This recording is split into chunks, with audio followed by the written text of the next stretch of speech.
full of my knowledge. Don't worry about will I be known. Let's see how much of the earth is going to know me. The earth shall be full of the knowledge of the Lord Yahweh, as the waters cover the sea. Isaiah chapter 11, verse 9.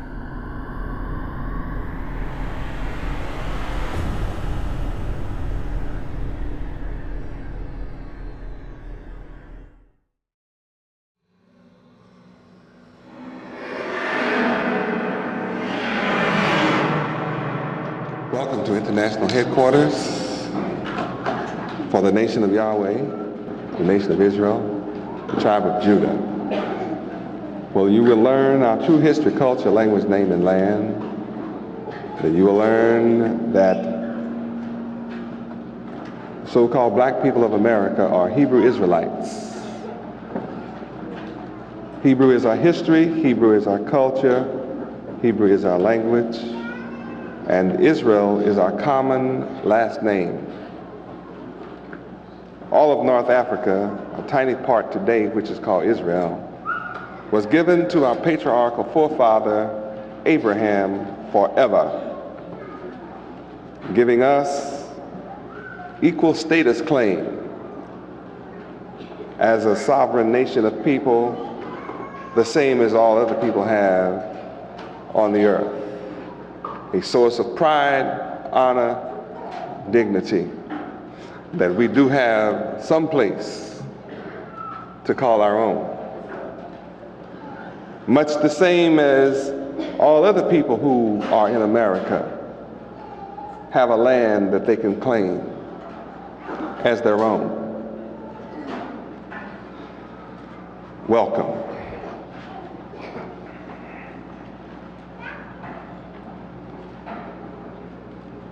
Psalms chapter 29, verse 2.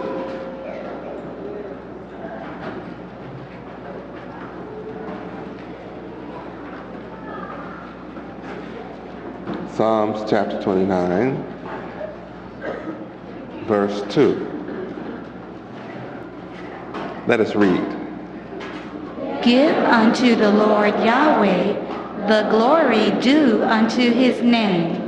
Worship the Lord Yahweh in the beauty of holiness. Beauty of holiness. Holiness is beautiful.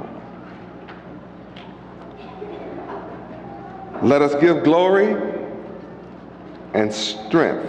Give glory that is due to the name Yahweh.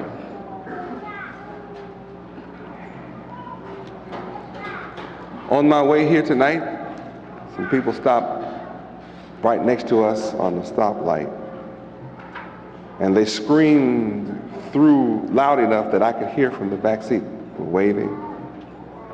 And they said, "You're doing a good job, Yahweh Ben Yahweh. You're doing a good job." That's from the street. That's what's going on in the street. Acknowledgement that Yahweh, his name deserves glory and honor. For without the name Yahweh, we would have no occasion to be here together. And there would be no gathering together of Israel in America without the name Yahweh. So let us give unto Yahweh glory due his name. Now, I'm teaching something that is needed because my people are out in the world. We're all out in the world. And we all know what the world is doing. Here in Miami on the public beach, Hallover Beach, about a mile south of us on the beach, there was just a huge crowd of young teenagers who went up to 4 white girls. These were all white boys. They went up to 4 women laying on the beach. and attacked them, tearing off their clothes, taking their jewelry. So some of them fought back, of the four fought back, and they broke those women's jaws, dislocated their shoulders, beat them up. They ran for their life, and the lifeguards were afraid to come to their rescue. The women ran under a tunnel across the street from the park, the beach. And being lifeguards, they had a Jeep that had lights on it, that resembled police lights. So they thought to turn those on and drove through the underpass, and the women jumped on that thing, broken up as they were, and they had to drive away because they were snatching at them off the Jeep, even though they weren't sure whether they were police officers or not. 1989. A gang of 22 or so black youth in New York mugged, robbed, and raped several women. And they raped one white woman, 35 of them. The one thing I heard. Left her in a coma. Don't know what she's going to do. They found 8 of them. This kind of activity is going on all across the country, and in Los Angeles, they have now passed a law that anyone in a gang or associates with a gang or is caught walking down the street with a gang, you will be labeled a terrorist. By law, you are now a terrorist. And this is only in the black neighborhoods and the Hispanic neighborhoods. This gangs only apply to blacks and Hispanics. And they showed pictures that they do not do any of these things to white people, just strictly black people and Hispanics. They show the jails are overcrowded. They're closing down 42 military bases. And they said they're going to use those military bases to put all the black terrorists. Didn't I tell you 6 and 7 years ago this would happen? Didn't I write it in black and white? And I told you they called it FEMA, and I told you they would use the excuse of drugs, and when the drug activity and the murder from the drugs would rise and they keep giving it headlines, and the police would act helpless, and when the police would act helpless in the face of the gangs, didn't I tell you they were going to pass laws and take away your civil rights? Didn't I tell you that? Well, it has now happened. It means any one of you, 3 of you on a corner constitutes a gang.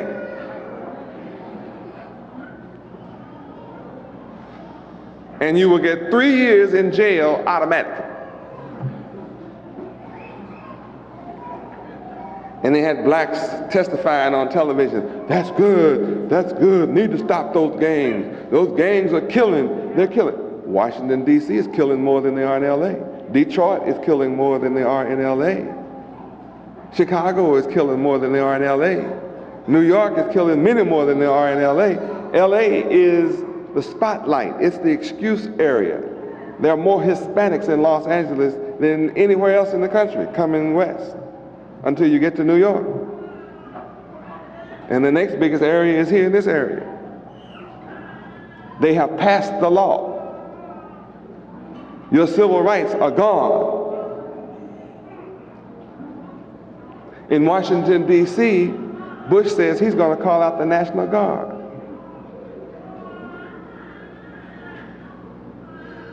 Did you hear me? The National Guard is going to be called. They're going to use them against the dope dealers. And if you believe that, you still believe in the tooth fairy. Now, my people have no idea what this is. They actually believe this is a war against drugs. We are so ignorant. But you are not ignorant because I've taught you that these days are coming. See, it's not enough that 2 million of our babies are being murdered every year, and they call it abortion. It's not enough that every woman over 25 that's had 1 or 2 children have had the tubes cut. It's not enough that the rest are using every form of birth control there is. They're telling all in the black neighborhoods, AIDS is a threat, so use a condom or rubber. Now, if every black man used a rubber to keep from getting AIDS, what happens? No more what? No more babies. And when there's no more black babies, what happens to niggas? There'll be no more niggas.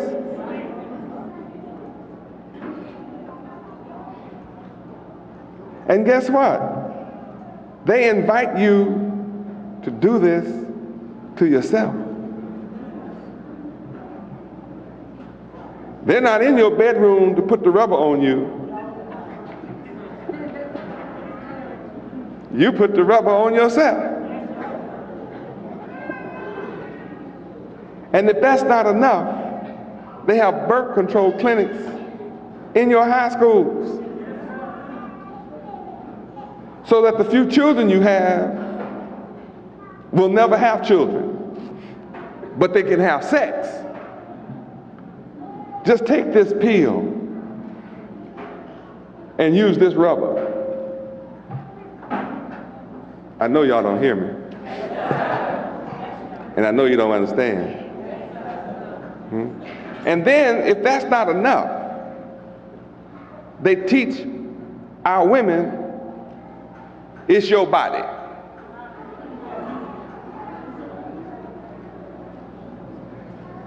I'm your son in your belly, but I don't have a right to live.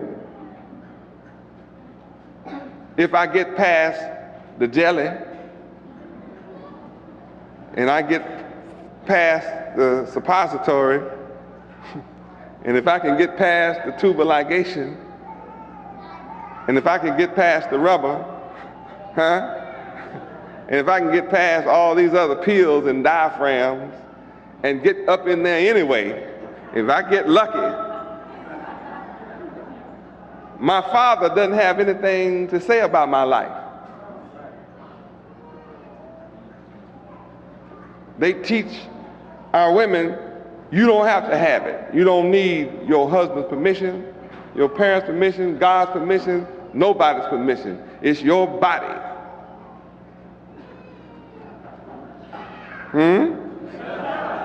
And if you come to us at the clinic, it's legal and it's all right to kill your baby.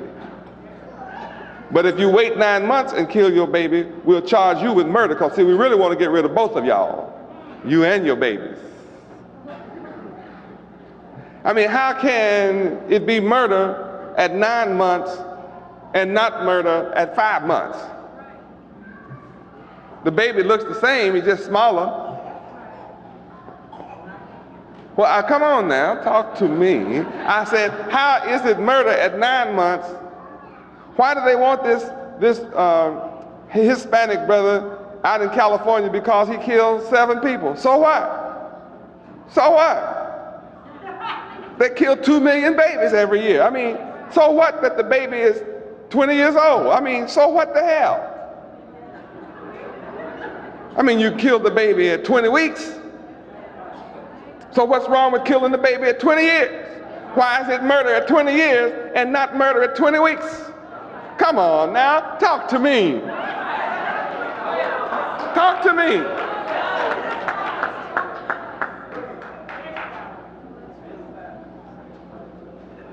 Hope somebody see the trick. I hope somebody can see the game. What's the game? Kill yourself off.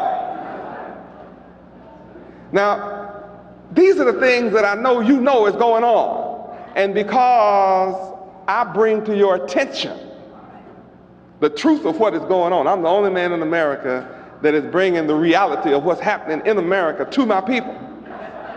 For this reason, your enemy who has you killing yourself wants to take me away from you.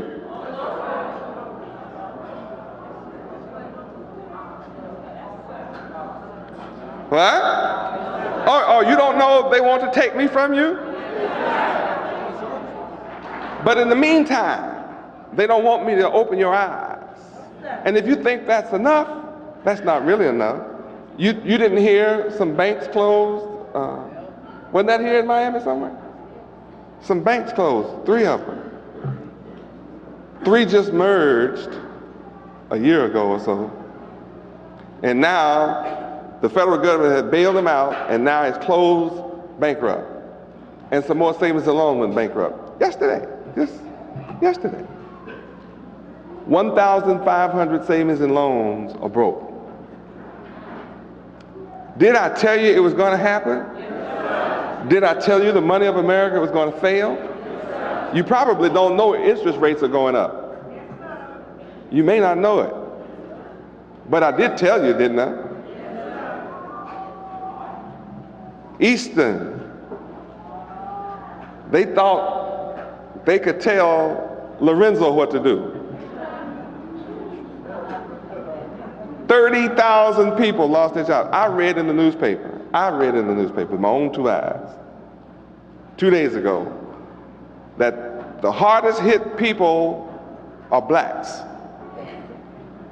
The ones that are hardest hit in the loss of their jobs at Easton are black folk. And you know what they said? I never dreamed when we went on strike that Easton would not come back. I never dreamed I would be without my job. But haven't I told you for years, more than 7 or 8, 9 years now, that as it was in the days of Noah, so shall it be today? What happened then? They didn't know, they didn't believe until disaster struck. Here I am reading headlines like it was back in Noah's day. Can't you see the headline, the last newspaper print?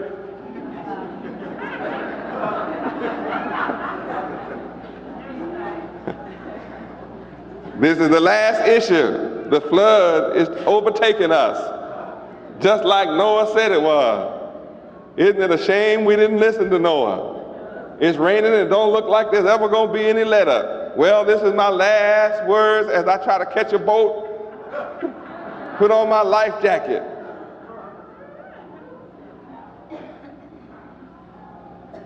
Noah is up on the mountain in an ark.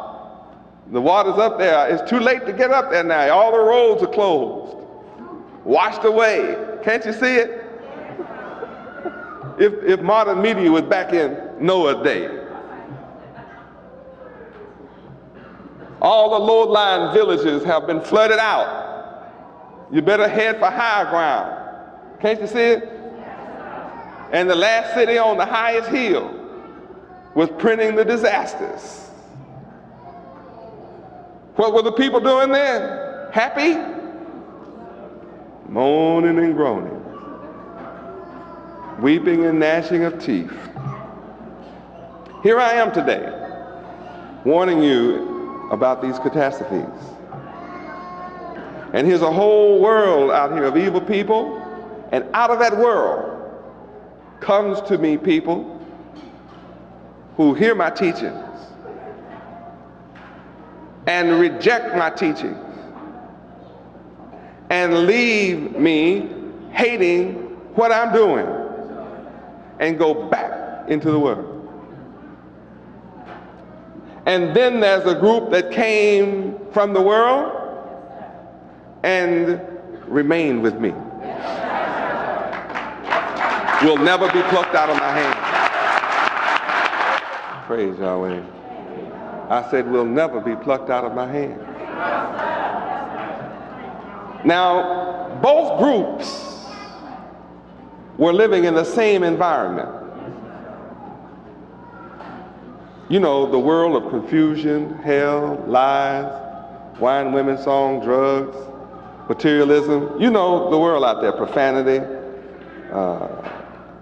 low life living, no living at all, murder, burglaries. You know the world I'm talking about.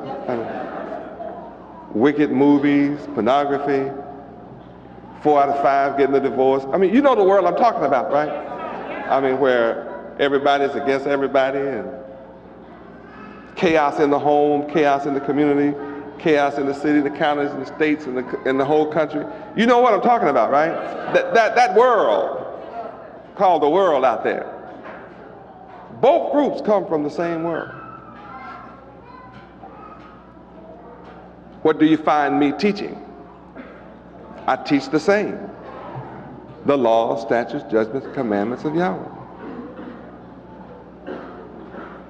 I'm teaching us brotherhood, sisterhood, love each other. Address the L. That's what I've been teaching ever since you've known me. Good. I'm a moral teacher. I teach you perfection ever since you've met me. All I've taught is perfection. What? I've never taught you less than perfection. All I've ever taught is perfection. I've taught you 6 and 8 hours a day, straight. Take a lunch break. Come back and teach 4 more hours of perfection. All right, you don't know I was, right? Psalm 19:7. Come on. Let's go to Psalms chapter 19, verse 7, and see if that's what I've been teaching or not. Read. The law of the Lord Yahweh is perfect, converting the soul. The testimony of the Lord Yahweh is sure, making wise the simple. How long have I been teaching you the law? Ever since I came. And the law is what? Perfect. So, what have I been teaching? Perfection. Perfection. So people who come to me and sit here and stay however long, whether it's a day, a year, or years, have to witness that I teach perfection. Anyone who leaves me and what I teach hates what? When they say they hate what I'm doing, what do they hate? Perfection. Perfection. And these are the people that our oppressors, the oppressors of our people, listen to and quote their statements in the newspaper against me. What? Yes, people that hate what? Perfection. Perfection. Now the perfect laws of Yahweh will make you what? Wise. Wise. So people who come from the world to me and go back to the world hate what? Wisdom.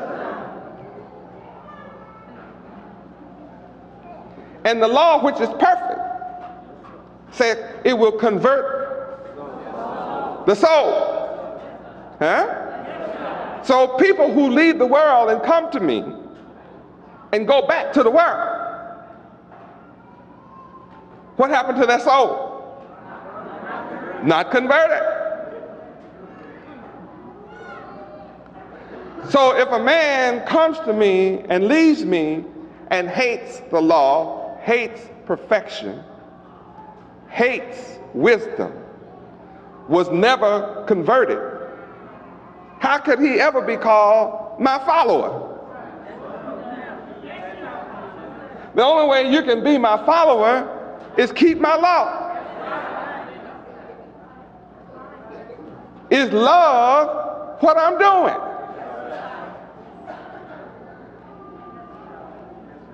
What? And a man that would testify against me, what is he against? He's against the law. He's against the one that gave the law. Huh? Yeah. Oh yeah. See, if you're against the law, the product, you're against the maker of the product. So any man that testifies against me is against the man that sent me.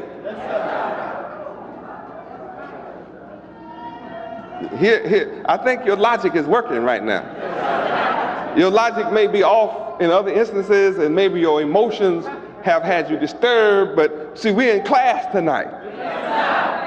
And you're a participant.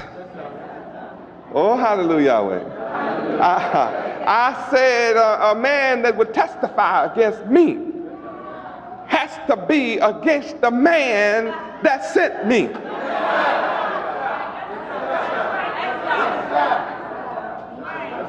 So he has attacked more than me.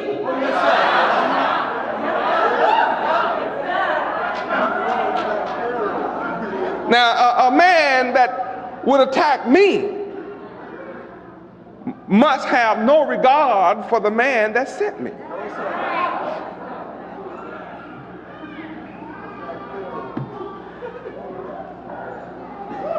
I think Pharaoh was guilty of that with Moses. He had no regard for who sent Moses.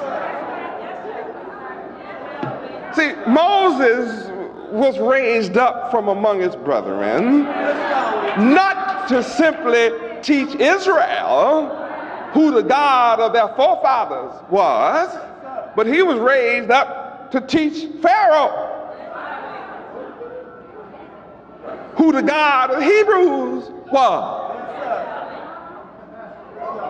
And Pharaoh didn't have any reverence or regard for the man that sent Moses. Oh yeah, oh yeah. Oh yeah. Huh? What? It's all the same. Now everybody that knows the Bible knows what happened to Pharaoh and all his army. Why? Because Pharaoh had no regard for the man that sent Moses. Now, I'm just here to tell you, Yahweh, the same yesterday, the same Yahweh today, and I'm here to tell you the same Yahweh forever. I mean, I'm here to tell you. Crazy. I'm talking about the man that's Alpha and Omega at the same time. I'm talking about the man that has declared the end from the beginning. That's the man that sent me. That's the man that raised me up. That's the man that a fool is testifying against.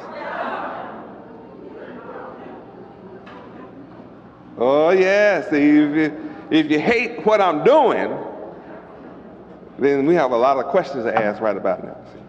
We have a few things to go through and find out about. Now these people who come and testify against me, again, they hate my sender.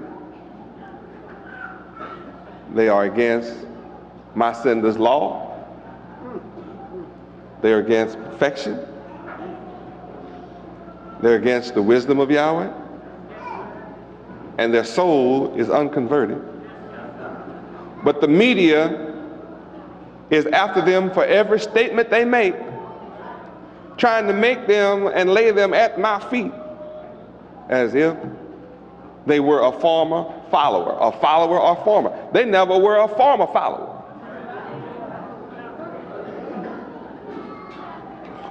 Because my book tells me that a man that turned back from Yahweh is like a dog that returned to lick up his own vomit. So anybody that has come to me and went back and testified against me, he's a vomit eater. Puke eater. Y'all know what vomit is? It's puke. Y'all know what puke is? That's regurgitated, stale, nasty food that you throw up that you don't want to eat again. I mean, not somebody with sense. I mean, if you saw a man throw up and then eat it right back, would you want to have him for a husband? How about him for a husband? Every day he throw up on the table and then lick it up off the table. I How about kissing him good night?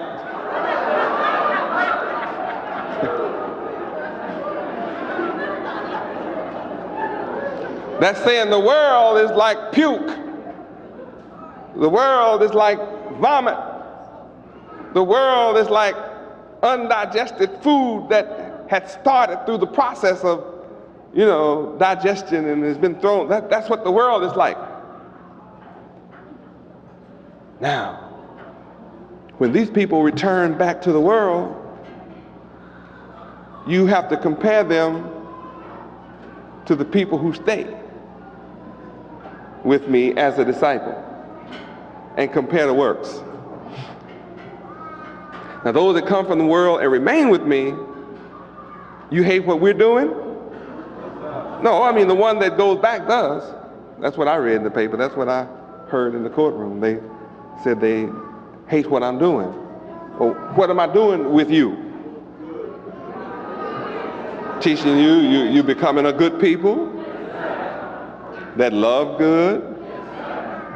You practicing love to each other and to all the people of the world. You're practicing morality, being honest, honorable.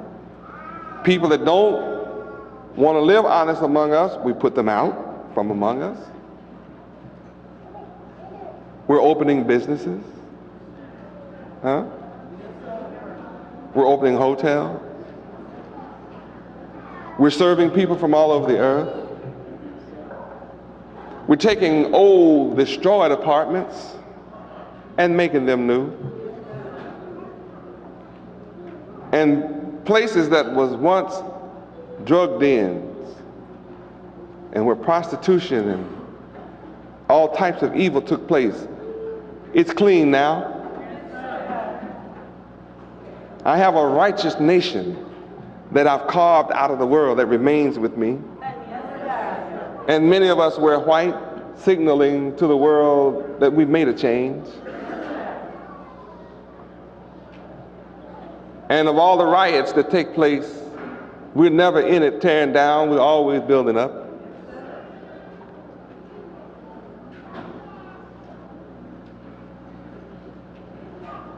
Now what happens to those that came to me, hate what I'm doing, and went back? We keep the high holy days. They don't. We keep the Sabbath, the seventh day holy. They don't. We're building the government of God. We're building the kingdom of heaven. We're building the kingdom of Yahweh. They're not.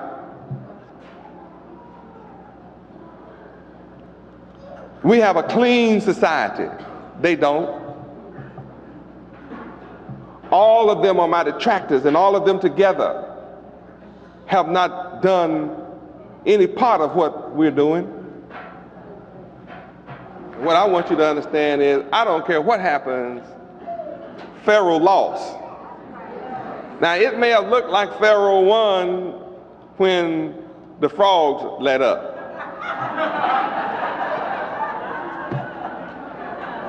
Yeah. See, it may have looked like Pharaoh won when the lice let up. Yeah. See, it may have looked like Pharaoh won when the water cleared up. And it may have looked like Pharaoh won when the darkness dissipated, huh? But he knew he lost when all their firstborn died. But he still didn't learn his lesson. He understood when he and his whole army was drowned. See, once again, that was too late. Look, see what I love about Yahweh is he's a man of war. See, Yahweh is a strategist. He's the master of strategy. Check this out. See, Yahweh baited Pharaoh and his army into the most exclusive trap I've ever read of in history. Right? I mean, he put it in Pharaoh. Come on and get them. Pharaoh said they don't have no weapons. They don't have no guns. They don't have nothing to defend themselves. Sick them, Pharaoh. Pharaoh, yeah, I'm going to get them. I'm going to get them.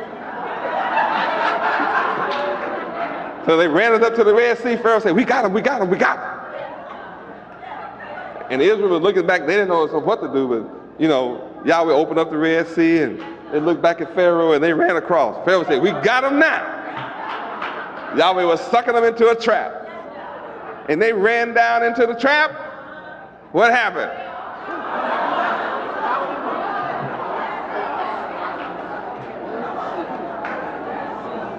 Same Yahweh. Same Yahweh. Same Yahweh. Oh, Yahweh is mighty. So you understand what happens when you have all these people who come to me. I have two kinds. One that come and leave, and one that comes and stays. And the one that stays constitutes the remnant. Many are called, many have come here, but few choose to stay. And I'm working miracles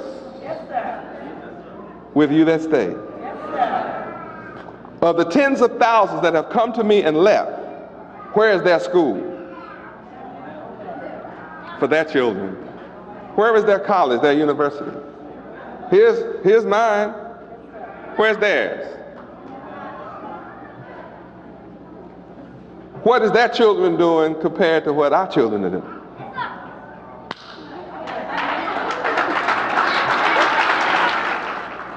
How smart are their children compared to how brilliant our children are? Their children do not know how to live on the earth. All those who came to me and left, their children do not know how to live on the earth. Yet I have some students over here, some brothers that say they know how to make an earth. Yeah, is that right? Which one of my students said that?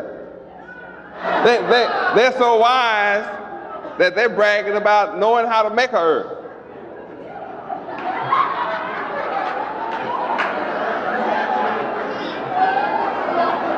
I think that's all right.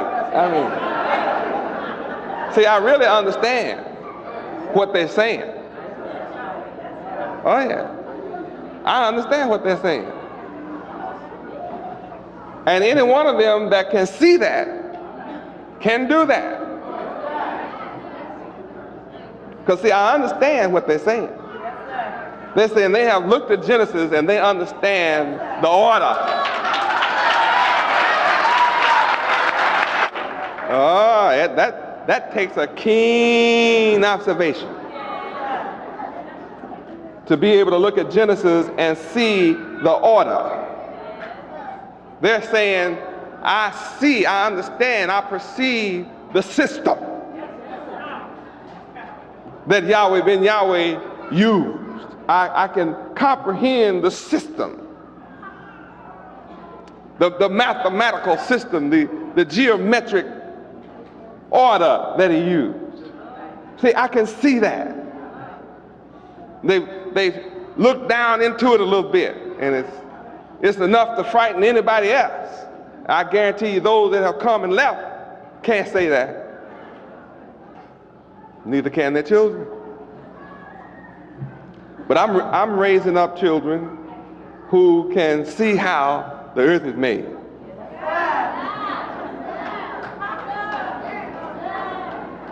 My babies can see it. They see order. Yes, they do. See, all of my children are ready. They know that they are going to bring in a new world. Now, I guarantee your life that if I were to go and say those same words, or if you went and said those identical words in any public school assembly, the assembly would be quiet. Huh? Not a mumbling word. If anything at all was said, they might laugh if they did anything. But you would get no reaction. How many believe you get no reaction from a public school assembly?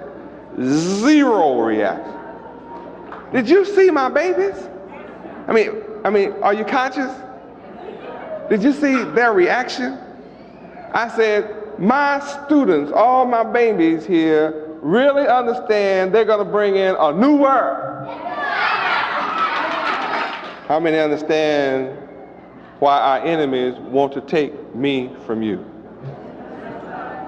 Is it clear why they would like to take me from you? See, our enemies are in charge of the public school. And they are not producing children who are conscious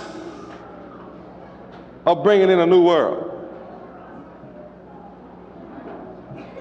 Are conscious that they can bring in a new world. This is the first time I've ever said that in front of them.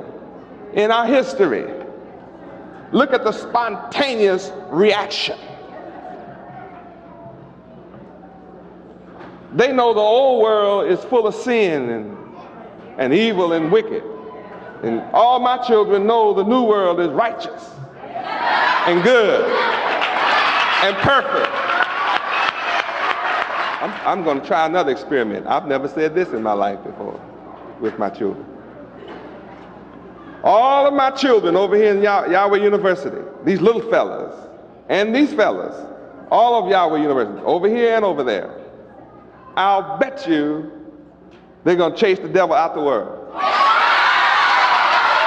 Now say that in the public school. They'll run you out of there. Because the public school is full of devils.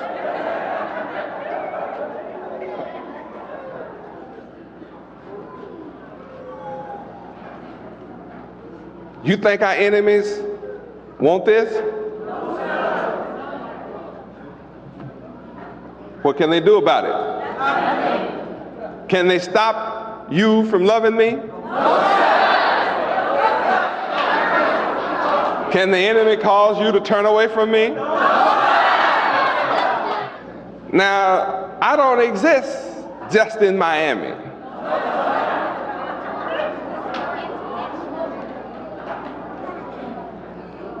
My power is not concentrated in Miami.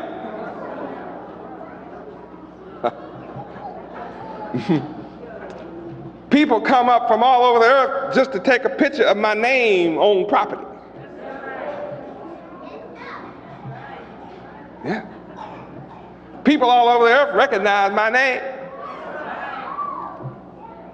So why you come to stay at our hotel?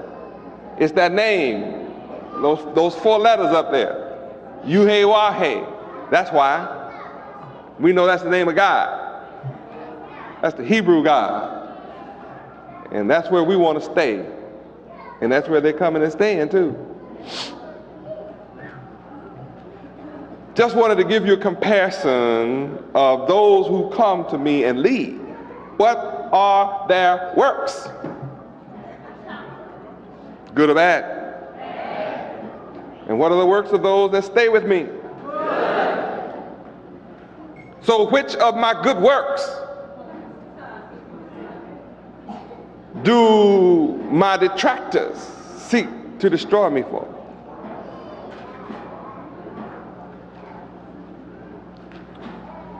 I say that the enemy of Yahweh loses.